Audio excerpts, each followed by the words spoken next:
Барлықтарыңызға сәлем, менің каналыма қош келдіңіздер. Бүгін біз осындай сумка зефирка тоқитын боламыз. Сіздерден маған тек қана қолдау керек, және де каналыма тіркеліп, лайк басып, комментарий жаза кетіңіздер. Бізге 2 моток пряжа керек, менікі Тиффани, және де 6 номерлік крючок, замочек, 2 кольца карабины, және де цепочка.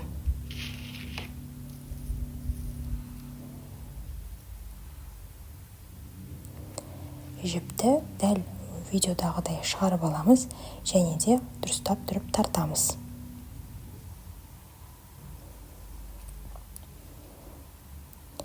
Енді воздушная петля тоқимыз. Бізге 18 воздушная петля тоқу керек.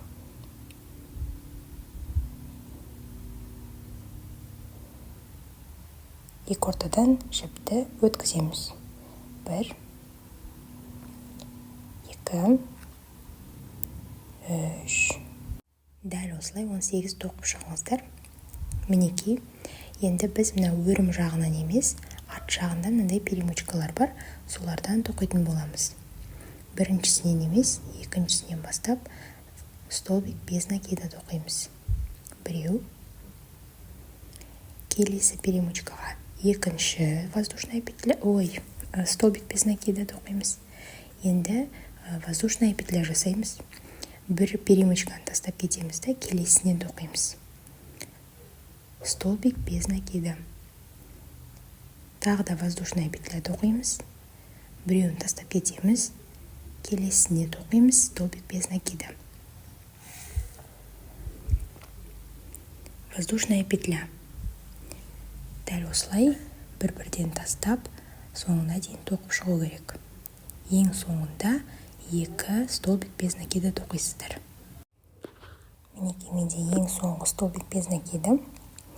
Одан кейін келесі қатарға өту үшін 2 воздушная петля тоқу керек. Бізде мынандай тесіктер пайда болады. Енді біз мынау шығып тұрған жіпті екі ортадан өткізіп, арасына бірге тоқып тастауымыз керек.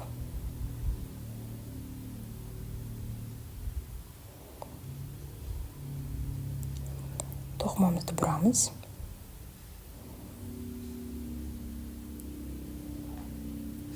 Енді мына екінші тесіктен өткізіп, столбик без накида тоқимыз. Кішкене ұзындау қойып алыңыздар.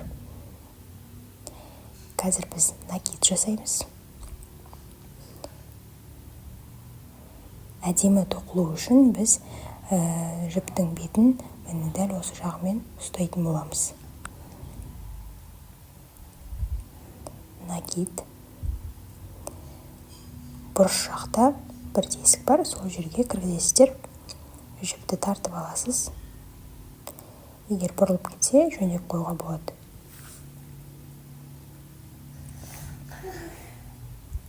Екінші накид.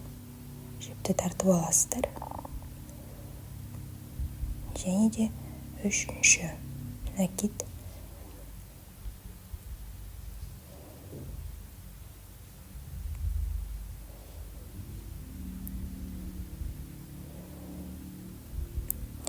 Енді жұмыс жібін крючок айлып алып, ең соңғы петлядан басқасын барлығын өткізесіздер. Одан кейін соединение жасайсыздар.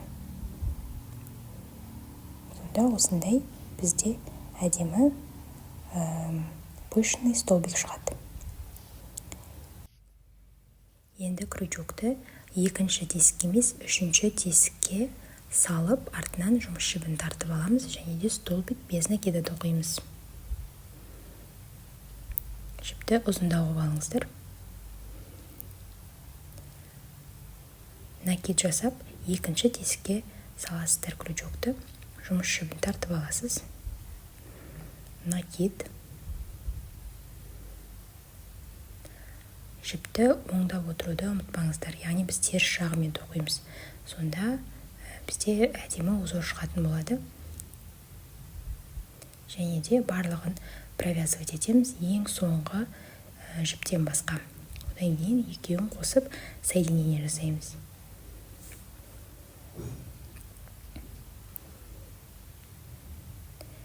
қисық жерлерін осылай крючокпенен түзеп қоюға болады. Алды да арты да бірдей әдемі болып шығады.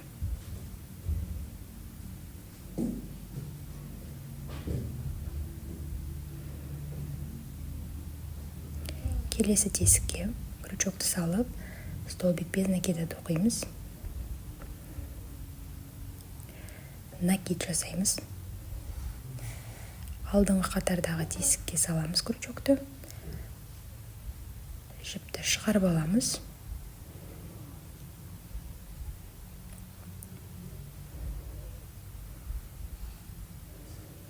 Накид.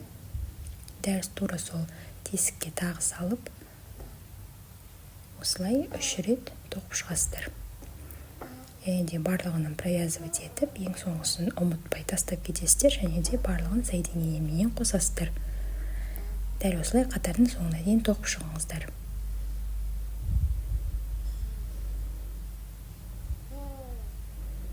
Ең соңғы столбикті 2 петляның ортасынан өткізіп, столбик без накида тоқимыз.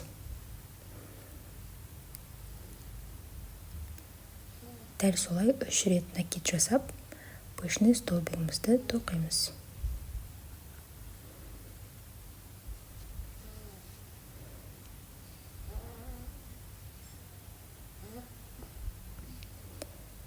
Келесі қатарға өту үшін 2 воздушная петля тоқимыз. Бізде осындай 8 пышный столбик шығу керек.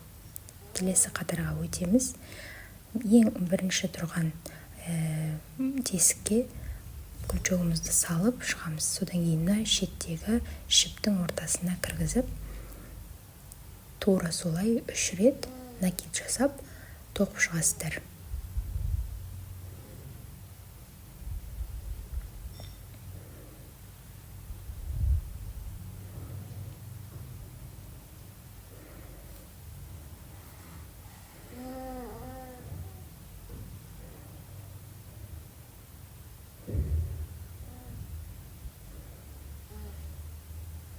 Алдыңғы қатардың тесігіне тура солай салып, 3 рет накид жасап, соңына дейін тоқып шығыңыздар. Ең бастысы қатты тартып тоқымау керек. Сонда шіптеріңіз қатты тартылмай әдемі болып тұрады. Узор да свободный, сондай жақсы болып көрінетін болады.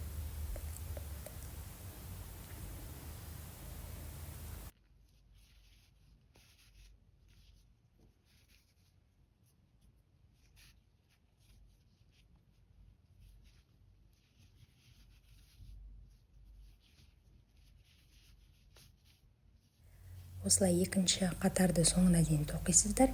Бізге барлығы 16 қатар керек. Жоғары қарай өздеріңіз тоқып шығыңыздар. Мінекей, менің сумкемнің основасы дайын. 16 қатар тоқып шықтым. Енді біз сумканы полностью обвязка жасаймыз. Ол үшін воздушная петля жасауды ұмытпаңыздар. Шеткі жағына көшеміз. Ең біріншісіне столбик без накида тоқимыз. Бос қылып тоқыңыздар. Келесі мындай жеріне 3 столбик без накида тоқисыздар. 2 3 бір тесікке 3 рет тоқып шығасыздар. Келесіне 1 столбик без накида.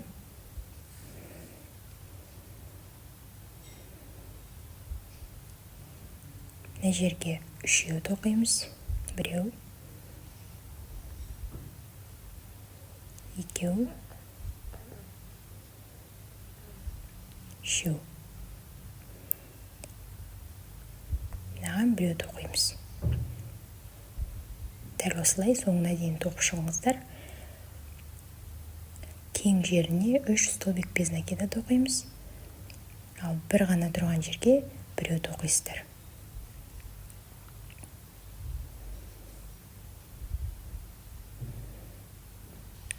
Қатардың соңында кездесеміз. Мінекей мен ең соңғы петляға тағы да 3 столбик без накида тоқып жатырмын. Бұл бізде бұрылу процесі. Енді мына жерде өзі бір петлядан тұр, соның араларына крючокты кіргізіп, барлығын тоқып шықсаңыздар болады бір-бірден.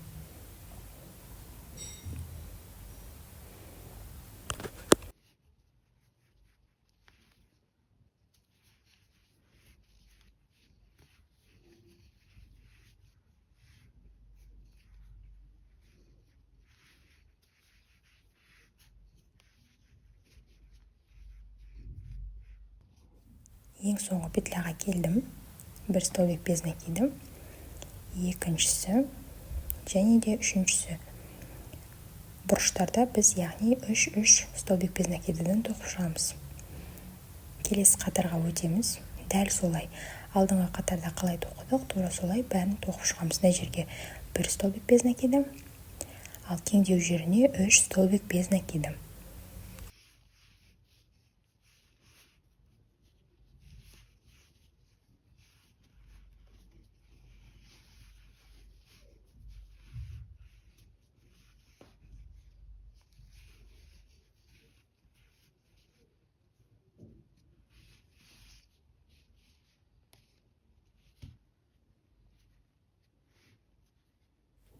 Соңғы петляға келдік. Бұл жерге де бір тесікке 3 столбик без накида тоқимыз. Келесі бетіне өтіп, дәл солай бір-бірден әрқайсына, әрбір петляға бір столбик без накидадан тоқып шығасыздар. Бұл бізде обвязка.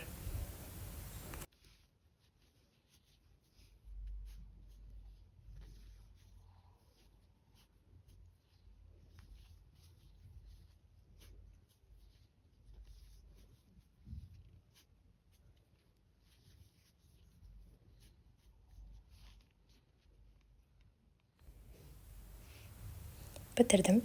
Енді біз бұл основаны қоя тұрамыз. Қазір біз жаңадан жіпті алып, боковинкаларын тоқимыз. Дәл солай жіпті шығарып, қаттырақ тартасыздар. Одан кейін барып, біз 6 воздушная петля тоқуымыз керек. Біріншісі 2, 3, 4, 5, 6. Алтыншысы бізде келесі қатарға өту ретінде болады. Мына жерде әрбір петляның ортасына 5 столбик без накида тоқып шығамыз. Үшіншісі 4, 5.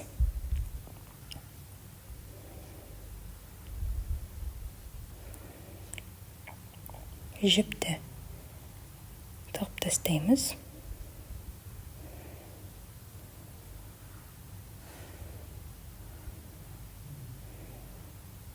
Артық жерін кесіп тастайсыздар. Келесі қатарға өтеміз. Петляның 2 основасында іліп алып, тағы да 5 столбик без накида тоқимыз. Тура осылай жалғастырамыз. Бізге 8 қатар керек. 5 петлядан 8 қатар столбик без накида тоқисыздар.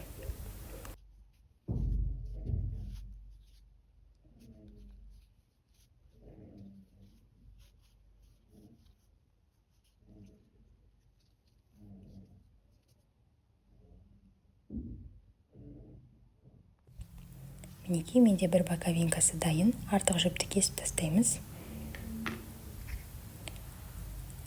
Енді мына жіпті шығарып алып, артына петлялардың ортасына тығып тастау керек. Кішірек крючокты алып, дәл видеодағыдай жіпті тығып тастауға болады.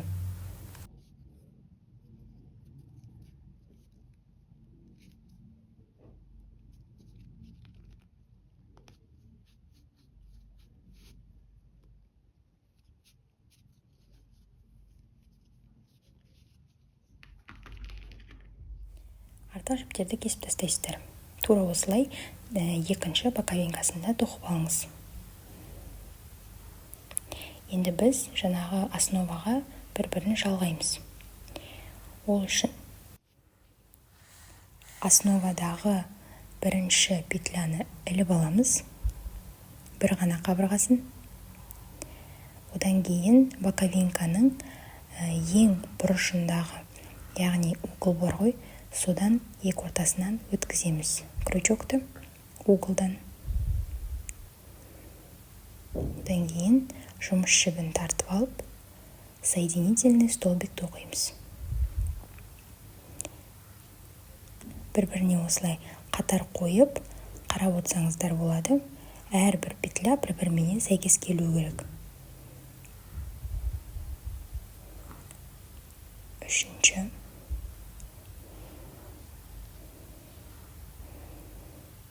Төртінші петля. Соединительный столбик жасаймыз. 5.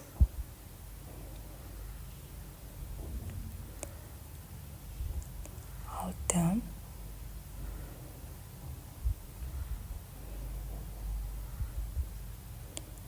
7.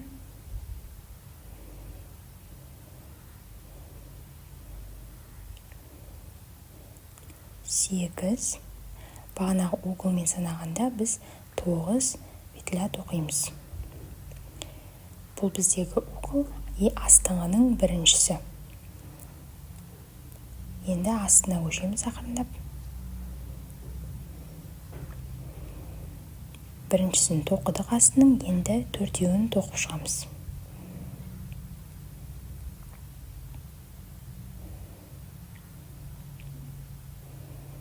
Тек бір-бір петлясын ғана іліп аламыз.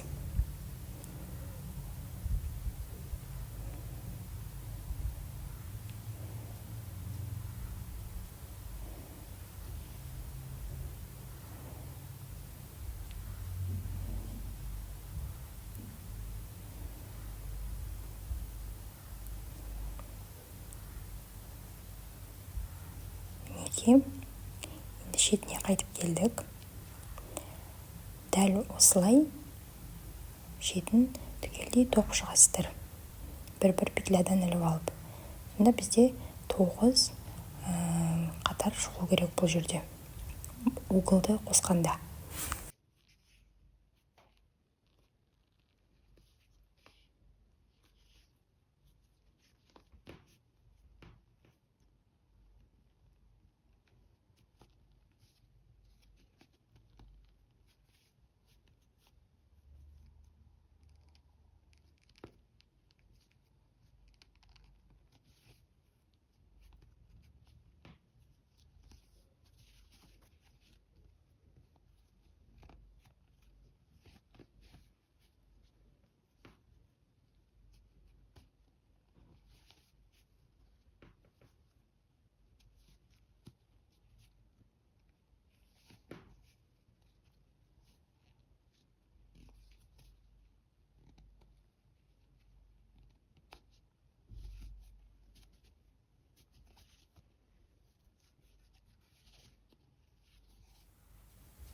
Міне, бұрыштағы петляны іліп алып, соединение жасаймыз. Сонда бізде бір боковинкамыз дайын. Енді мынау жабатын клапанды полностью соединительный столбикпенен обвязка жасап шығамыз. Ол бізде өте оңай. Әрбір петляны іліп алып, соединение жасайсыздар. Ең бастысы тартып тоқымаңыздар. Өйткені тартатын болсаңыздар, бұрыш-бұрыштары майысып қалады. Келесі боковинкаға дейін өздеріңіз тоқып шығыңыздар.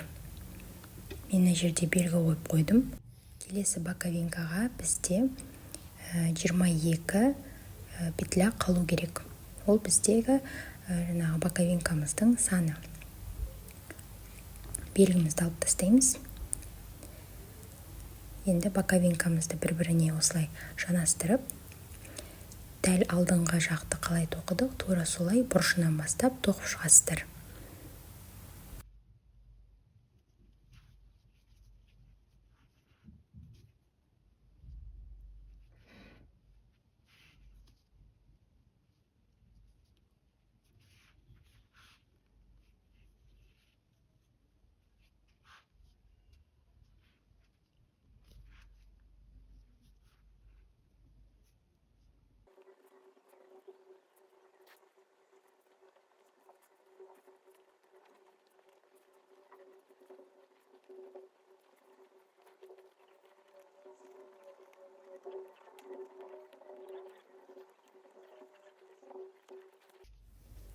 Мінекей сумкамыз дайын.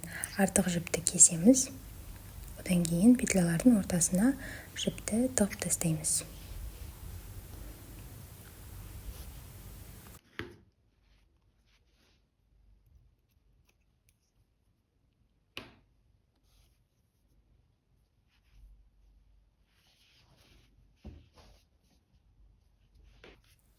Енді біз фурнитураларды орналастыратын боламыз. Дәл ортасын тауып, осы замочекті біз сумкамызға кіргізуіміз керек.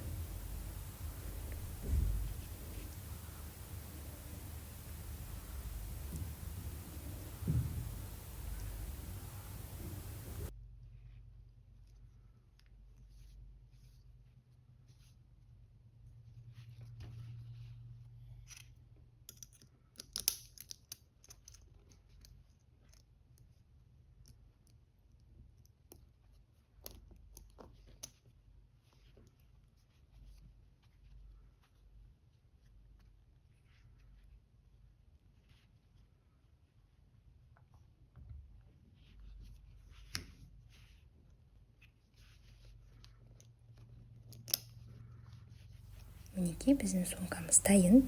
Енді біз қазір ручка тоқуға кірісеміз. Ол үшін біз 21 воздушная петля тоқимыз.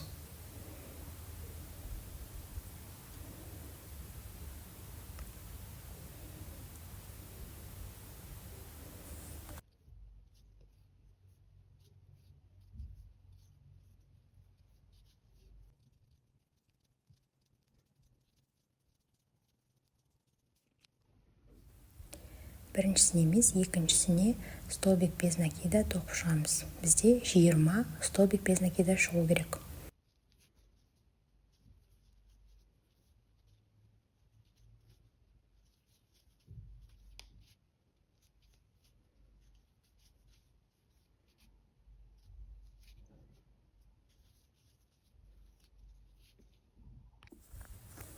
Келесі қатарға өту үшін воздушная петля тоқимыз.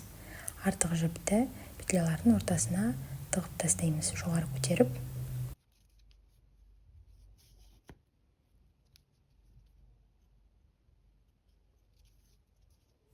Тоқымамызды бұрамыз.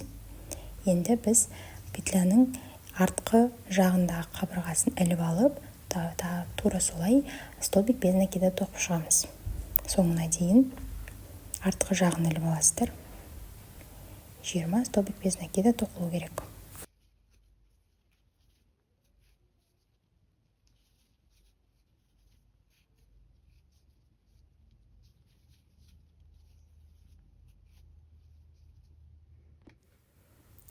Бітірдім. Ең соңғы петляны тоқимын. Тоқымамызды бұрамыз. Воздушная петляны тоқуды ұмытпаймыз. Енді алдыңғы қабырғасын іліп алып, столбик без накида тоқисыздар.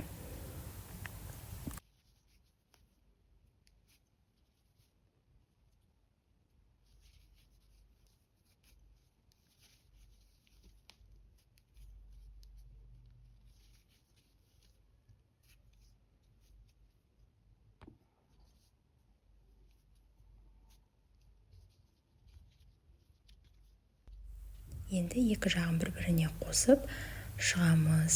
Ол үшін мынаның ортасынан бір қабырғасын іліп алып, келесінің екі қабырғасын бірдей іліп алып, столбик без накида тоқып шығасыздар.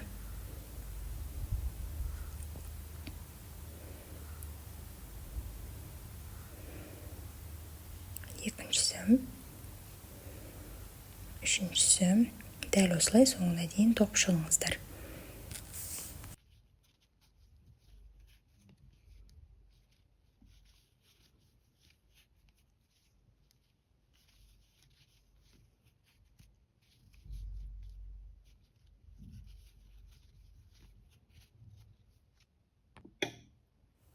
Мінекей біздің ручкамыз дайын. Жіпті кесеміз. Және де мына шығып тұрған жіпті шығарып алып, ортасына кіргізіп тастаймыз.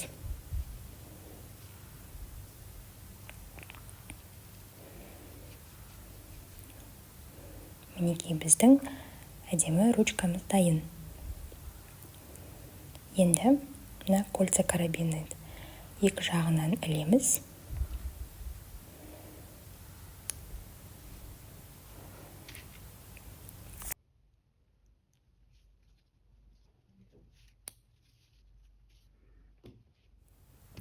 Енді бұны сумкамызға ілеміз. Мінекей біздің сумка зефиркамыз дайын. Өте әдемі, аккуратно шықты. Түсі де өте әдемі, сондай богаты көрінеді. Менің каналыма тіркелуді ұмытпаңыздар. Алда әлі талай әдемі сумкалар тоқитын боламыз. По желанию осылай цепочка ілсеңіздер болады. Лайк басып, комментарий жаза кетіңіздер. Менің каналыма тіркелуді ұмытпаңыздар. Сіздерге сәттілік тілеймін.